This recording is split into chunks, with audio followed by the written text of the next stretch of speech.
Live from the Business RadioX studio inside Renaissance Bank, the bank that specializes in understanding you. It's time for North Fulton Business Radio.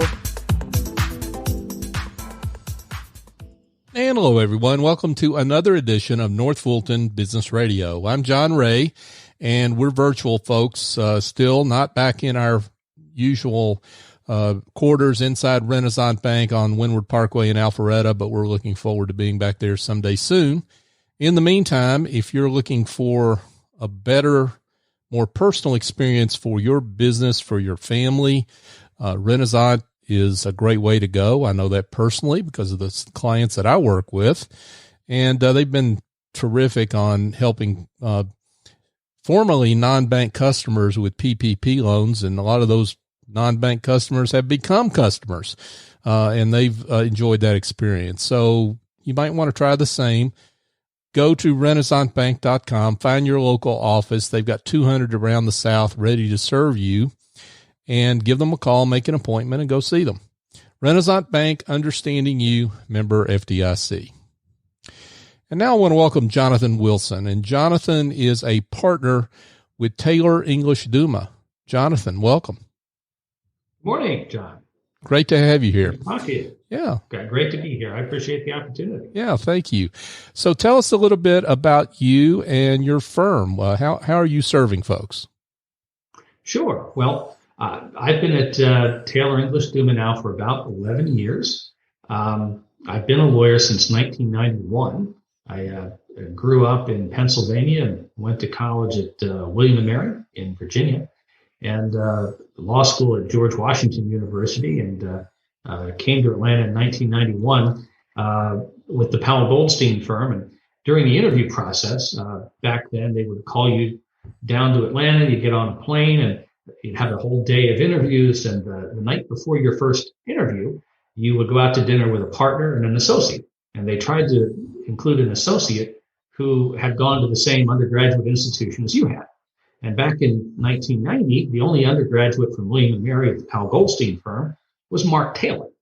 So after I went through my career, which we can always talk about later, in 2009, when I was looking for a new home for my practice, I had the opportunity to get back together again with Mark Taylor, literally the first lawyer I ever met in Atlanta. Wow. But we're now about 180 lawyers, roughly 160 or so of which are here in Atlanta.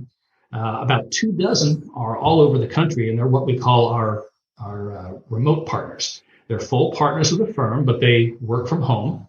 6 months ago, that was unusual. Now, not so much.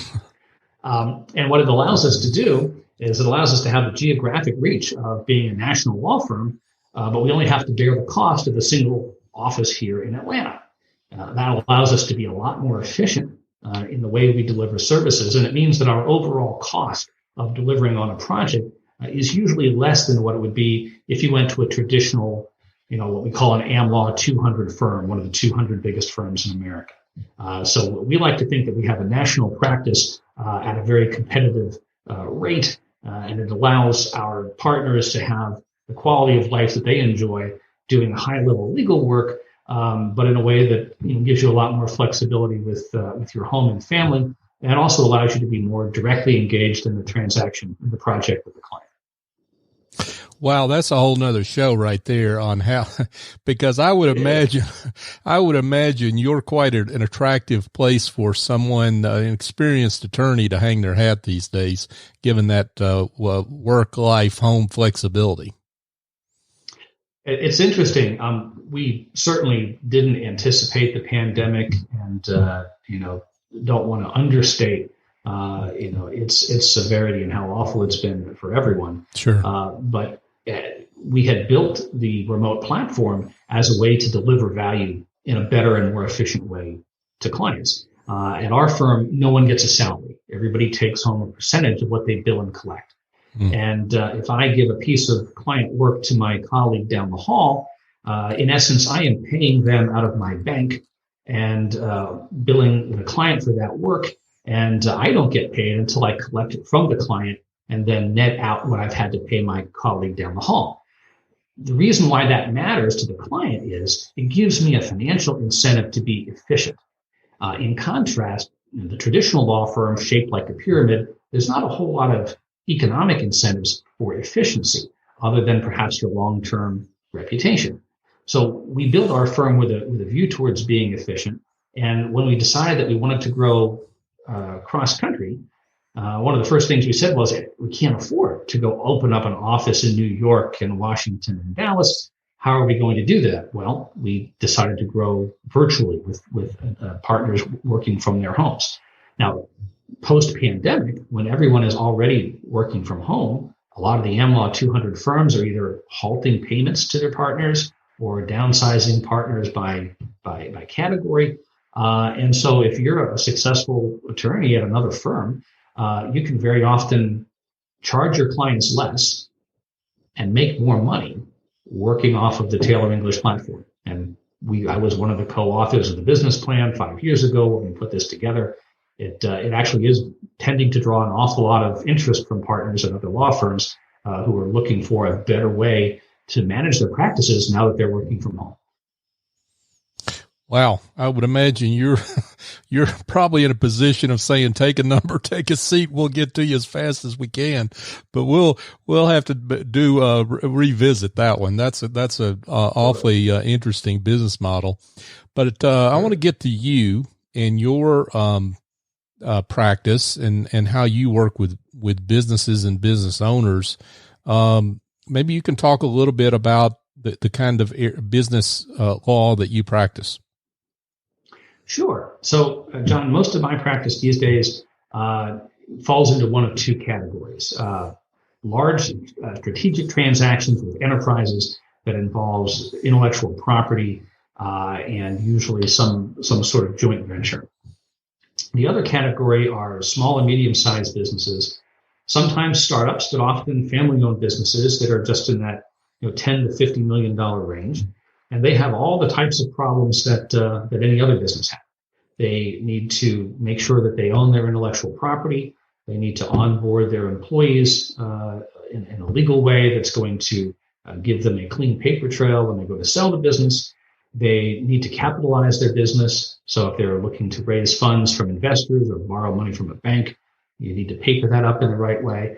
And all those steps of the process are all built towards building a business that's in a position to get sold one day, whether it's getting sold to a strategic buyer, sold to a financial buyer, or even sold back to the employees of the business themselves in the form of an ESOP transaction.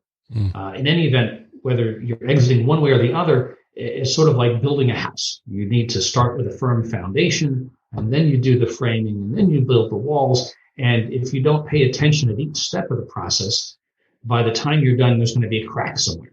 And that crack could cost you a little bit of money, or it could cost you a lot of money, but it's definitely going to cost you money. So my role is to avoid the cracks and to build the building that is your business carefully from the basement all the way to the roof. You get involved, Jonathan, with a lot of different financing options, I guess, that business owners have and family businesses have. Why don't you address some of the more popular options today, and I guess which ones are better suited for different kinds of businesses? That's a great question, and I literally teach a class on that as a CLE class for lawyers called the mini MBA for attorneys about how to structure financing. The first thing to think about is, do you need debt or do you need equity? If you are building some sort of a capital asset that is going to produce fairly forecastable revenues, debt is usually the best way to go. Think about a widget factory. If you're already in the widget business, you know that you can manufacture the widgets, that you can sell them, that customers want them, and you want to build a bigger factory to make more widgets. That's a debt transaction. You go to a bank, you borrow money, you build your bigger factory. Now you have more revenues, more profits, and those profits go to pay down the debt. Once you've amortized the debt, you've now added equity to your balance sheet, and you're making more profits than you made before. That's a debt transaction. Most startups, they don't yet know if they can manufacture the widget. They haven't made one. They only have a prototype. They're not sure if customers are going to buy the widgets. Part of the reason for the startup is that this widget is different from all previous widgets. Maybe we're disrupting the widget industry, something like that. But the capital is very much at risk. Well, banks don't make loans when capital is at risk.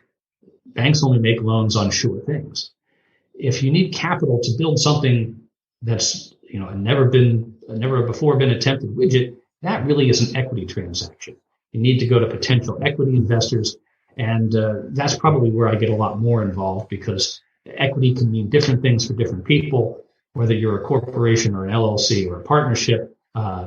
Helping the business owner understand the different alternatives for raising equity is something I spend a lot of time on in my day-to-day practice. You mentioned family businesses, and you work with a lot of family businesses. I think you mentioned 10 to 50 million, somewhere in that area.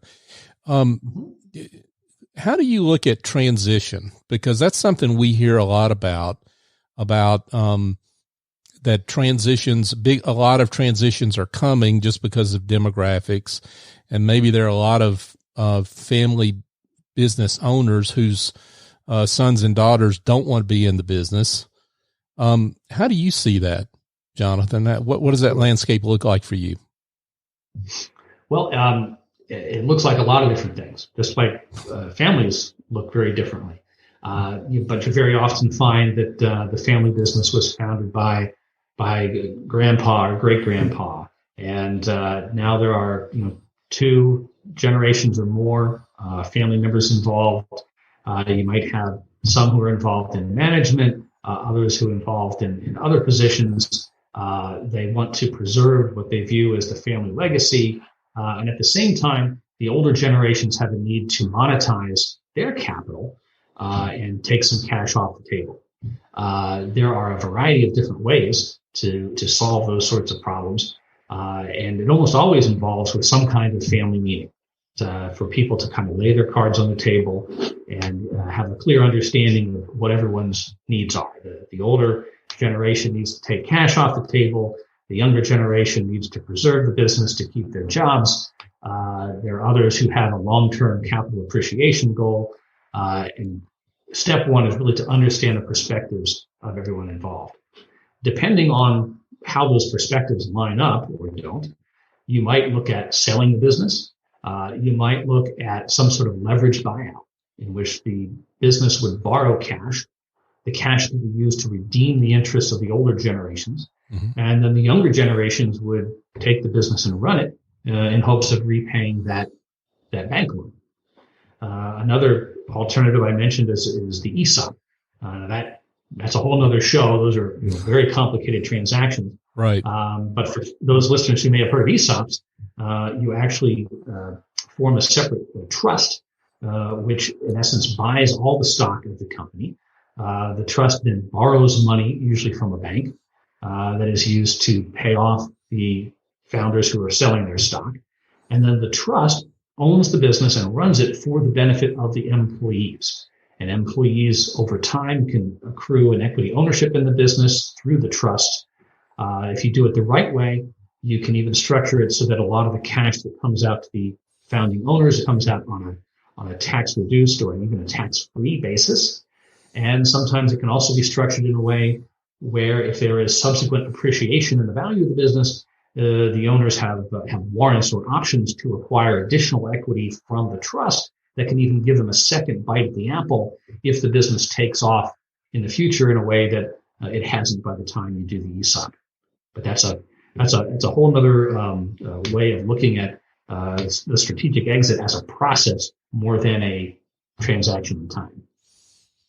Well, and that creates a transition option that maybe a lot of folks don't know about. I mean, they think about their sons and daughters and family, and they really maybe don't think about necessarily the employees per se, but that might be a great option for folks.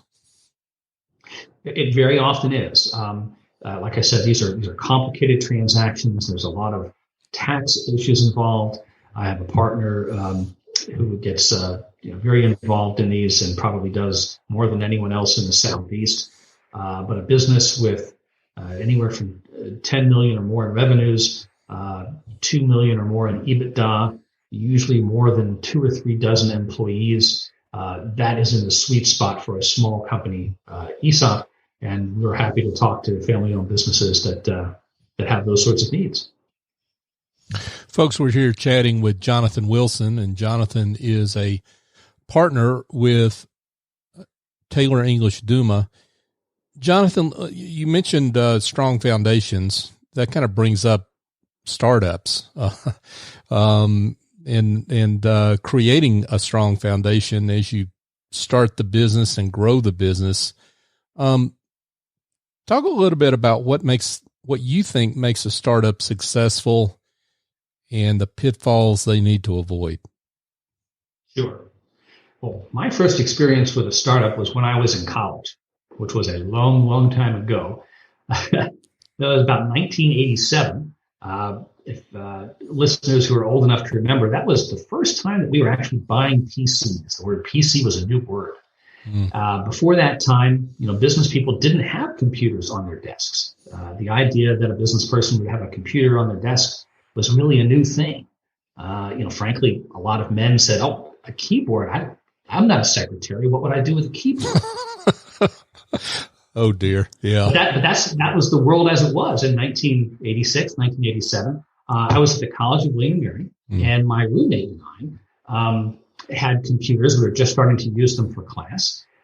We found that we could produce term papers more efficiently by typing them up and editing them on the screen than typing them on a typewriter and having to, white out your typewriter, which was the way that was done back then.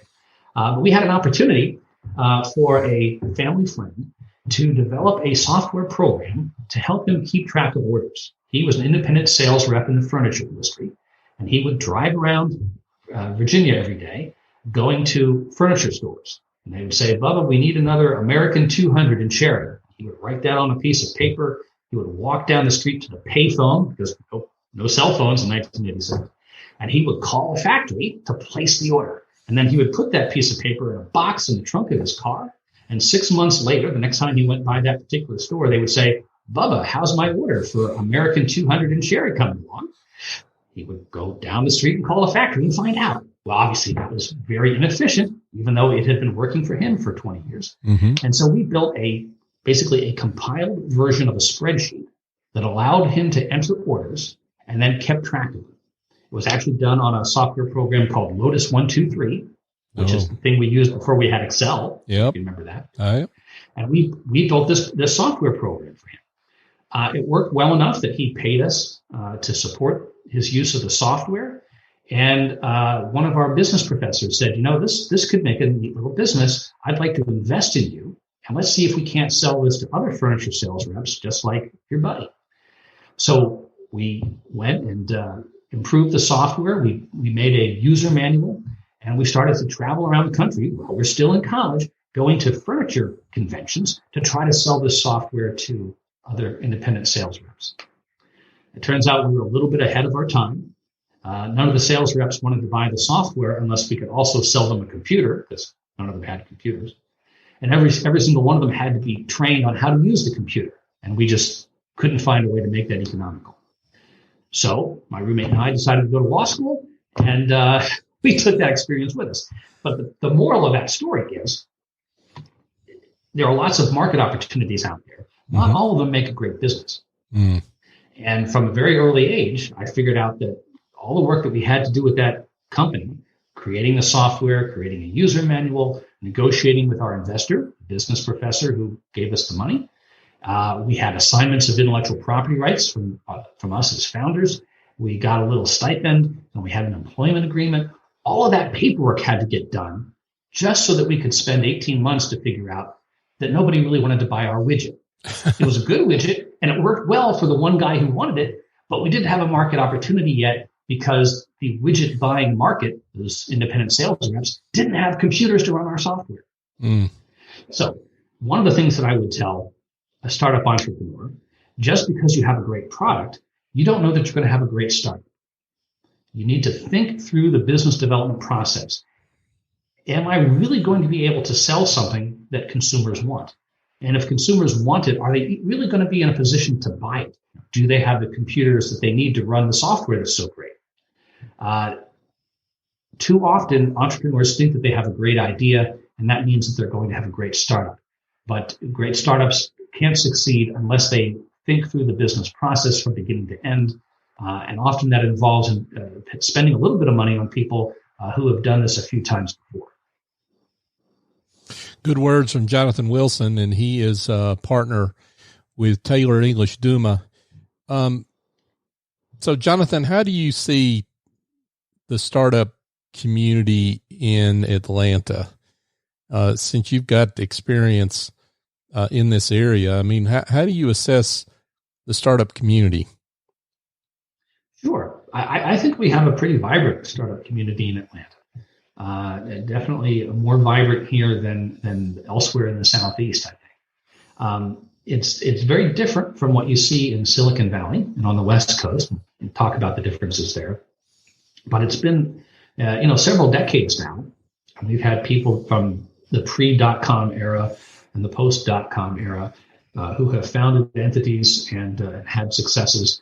So there's I think a pretty good network of angel investors, law firms, accounting firms who know how the startup process works, and they're fairly easy to find.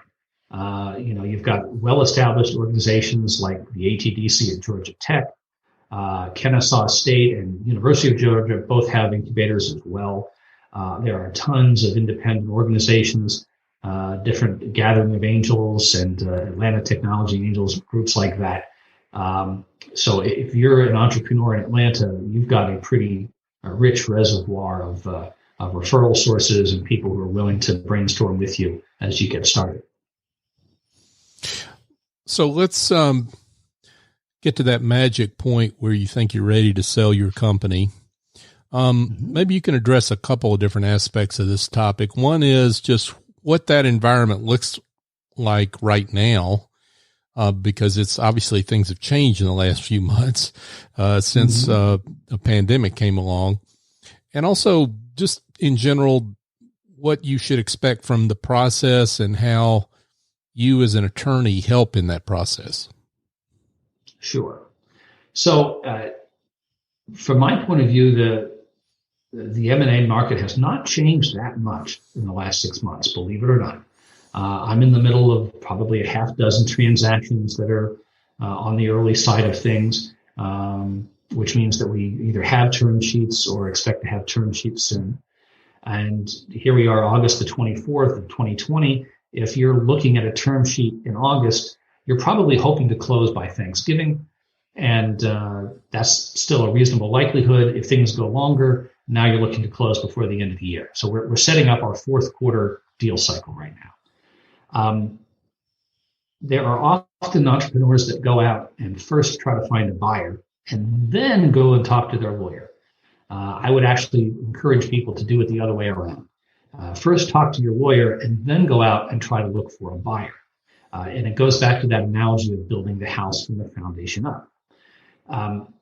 It's one thing to get a buyer and get a term sheet with a price in it, but inevitably you're going to have to go through due diligence.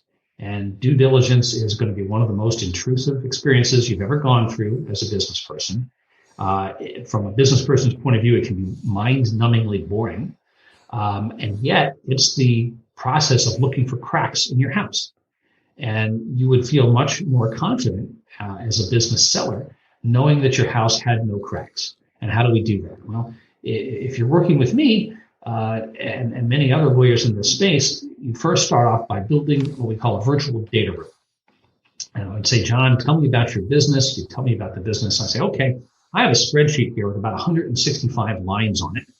And I'm going to ask you to identify for me every document that is responsive to any one of those 165 information requests. Now, probably 100 of those 165 will be not applicable. That's okay. It's good that I've asked you the question and you said there are none, because that tells me I don't need to look again. And when the buyer asks us about it, we can say there's nothing here. But probably 65 out of the 165 will lead to some sort of document or some sort of story that we need to tell. For example, we're going to look for a list of all of your employees. I'm going to ask you, do you have a written employment agreement with every one of those employees? I'm going to ask you, are you paying those employees correctly? Are they getting time and a half when they work more than 40 hours if they are not exempt from the law that requires that? And how do we know which employees are exempt from our Fair Labor Standards Act and which ones are not? We're going to go through that process. 99% of the time, small businesses don't get that particular issue right, and they're not paying overtime when they need to. Well, we sort of like when you go to the dentist and you haven't been taking care of your teeth, we may have to drill a few cavities, but you're going to look a lot prettier when we're done drilling the cavities. And you definitely don't want to drill the cavities when you're in the middle of having the discussion around your term sheet. So we would probably go through a 30, 45, maybe even 60-day process to look for all the cracks and then go fix them all. And then we begin the process of trying to find a strategic buyer for your business. What you're talking about there is, I mean, you use the dental analogy, which I find a kind of a painful analogy, but, Me too. what you're really talking about is that deferred maintenance maybe is another analogy that needs to be caught up, because folks can either pay you and your colleagues to help with that, or they can get the results of that taken off the value of the business when they come to sell, right? That's exactly right. There is no avoiding the cost of legal complaints. You either pay at one end or pay at the other. And by and large, it's cheaper to pay your lawyer to get these things done right beforehand than it is to discount your purchase price if you're able to find a buyer after the fact. So speaking of lawyers, let's talk about how to find a good one. What we've talked a little bit about how a good one can help, but you may have some more thoughts on that beyond just how a good attorney can help in selling the business, but how to look for the best ones. Sure. Well, finding a good lawyer is more a function of the problem you need to solve than it is a question of who you know. It's great if you have a lawyer in your circle of friends. He might be the buddy from the golf course or someone you know from church. And by all means, talk to those close friends about who they know and who they recommend. But if you're looking for a lawyer for your business, you probably want to interview three or four lawyers who have experience with businesses of your kind, businesses of your type, and get a sense of how they interact with you. Because the lawyer that you know from church who does divorces might be a great friend, he might be a good family lawyer, but he probably hasn't done a lot of business work before. And you really want to buy, like a tool for a job, you want to buy the right lawyer for the right project. Some of the things that you might want to ask. Does the lawyer that you're interviewing, will he or she be actively involved in talking to the client? Or is he or she a rainmaker that is going to get you signed up as a client and then hand you off to some junior lawyer down the hall? Now, there's nothing wrong with junior lawyers being involved. Very often, that's the least expensive way to solve a problem by getting younger folks involved at different hourly rates. But you don't want to be in a position when you're the client of just getting handed off to someone else. You've really lost the opportunity to learn from the wisdom that is hopefully what you're hiring for when you interview lawyers to begin with. So I would encourage folks to keep an open mind and invest the time to get to know a few different alternatives before they make a decision. Yeah, and you mentioned something there, Jonathan, that it seems to me is important for folks, is that you're not just hiring an attorney for technical knowledge, but the experiences of, you're really hiring some of the experiences of that attorney, right? That has had years seeing what others have done, both right and wrong, that maybe you can learn from. Absolutely. I like to think that, I've gotten kicked in the teeth enough times by life to sort of know where the monsters are lurking. And very often, that's what you're paying me for. I didn't build your business. You're the subject matter expert in whatever your business is. I'm going to learn from you. But I have been down this path of trying to sell business, building them up, perfecting them, growing them, selling them. So I know in which weeds the monsters are lurking, and hopefully I can help to guide you away from them if we're working together. So I want to give you a chance to puff your chest out a little bit and brag. Okay. That's what this show's for. And we have no shame about that. I would love it if you would share maybe a success story or two that you're particularly proud of in terms of clients that you've worked with. And you don't have to necessarily mention by name unless that's appropriate.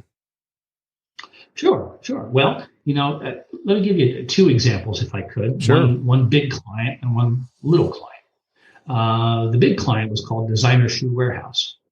Big company. They did a strategic transaction that they announced about 7 or 8 months ago with Jennifer Lopez, big celebrity. Our law firm got hired to represent Designer Shoe Warehouse in that negotiation, which lasted almost a year. I'm not allowed to talk about the terms of it, but as you can imagine, when you're dealing with people at that level, they have big law firms and big consulting firms involved. And it was a complicated joint venture that allowed Jennifer Lopez to be involved in designing shoes that have her name on them. You can go to the Designer Shoe Warehouse website today and buy shoes that have her name on them. And we were part of structuring that transaction. That was a successful effort because it was so large and complicated. It involved all different types of compensation, including both cash and equity. So that was a lot of fun. People looking to do large strategic transactions like that can find teams at Taylor English that are able to help. On the small side of things, I won't name this particular client, but there was a software company here in Atlanta, had a very unusual line of business.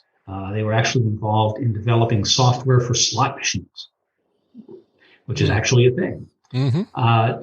One of the largest slot machine manufacturers in the world wanted to work with this little Atlanta company, and they did a strategic transaction in which the large company made an investment and owned about 20% of the capital of the Atlanta company, and the Atlanta company, in essence, became a captive vendor to the slot machine company. They were so good at all the things that go to make a slot machine successful, and there's a whole science to this, which I couldn't begin to explain, that they became such a big piece of profit for the bigger company that the bigger company said, we just need to buy you out because we're paying you too much. You're too valuable to us for us to ever let you go. Now, the local entrepreneur that owned the other 80%, was happy to do that transaction, but he wanted to make sure that he didn't have to pay ordinary income tax rates on the amount that he was going to get paid. And so with a local Atlanta accounting firm, we were able to structure that deal in such a way that the entrepreneur sold his equity over time and in a way that allowed him to recognize the gains at the long-term capital gains rate, the difference in 40% to 10% in terms of his marginal tax rate. That decision was able to save him millions over a period of years, and that was a very successful outcome for him. So those are two transactions, one for a large client, one for a small client, that both resulted in a good result. And I hope it shows that we're able to work in multidisciplinary teams, bringing in tax lawyers, intellectual property lawyers, ERISA lawyers, whatever is required, ultimately with the goal of delivering value to the client. Great work here from Jonathan Wilson, partner with Taylor English Duma. Jonathan, this has been great. Really have enjoyed this. And I'm sure there are others who have listened to this that want me to get to the important question, which is how they can be in touch. So why don't we tell them how they can be in touch and in contact with you and your firm? Sure. I am very easy to find. Our website, taylorenglish.com. That's Taylor, English like the language.com. Has bios for all of our lawyers, including me, Jonathan Wilson. My email address is there, jwilson@taylorenglish.com. And just like everyone else, I get my emails 24 hours a day. And I would love to hear from people that have heard this recording and are interested in having a conversation. Sounds great. Jonathan Wilson, thanks so much for being with us. Thank you, John. Thank you. Folks, just a quick reminder that if you've got some other headaches that might involve maybe bookkeeping, maybe you've got administrative tasks you need to outsource, well, I've got a suggestion for you, and it involves picking up the phone and calling Essie Escobedo over at Office Angels. Now, she's at 770-442-9246, and she's got a whole team of angels that can fly in, get the job done, and fly out. They've been virtual for 18 years, so they understand how to work in this environment. And they're a talented group, and I know that personally. So give Essie a call, 770-442-9246, or go to officeangels.us for more information. And just one other note, you can listen to this show on the podcast app of your choice. And I said of your choice. We're on all of them. North Fulton Business Radio is the search term. We would love it if you would subscribe. We love it even more if you would rate us and give us a great review, because it helps folks find the show and find great business leaders like Jonathan who they might be able to benefit from using in their business. So that would be helpful. And you can also find us online at northfultonbusinessradio.com, our some 270 or so episodes that we've had over the last 4 years. And you can connect with us on social media, North Fulton BRX, LinkedIn, Twitter, and Facebook. So for my guest, Jonathan Wilson, I'm John Ray. Join us next time here on North Fulton Business Radio.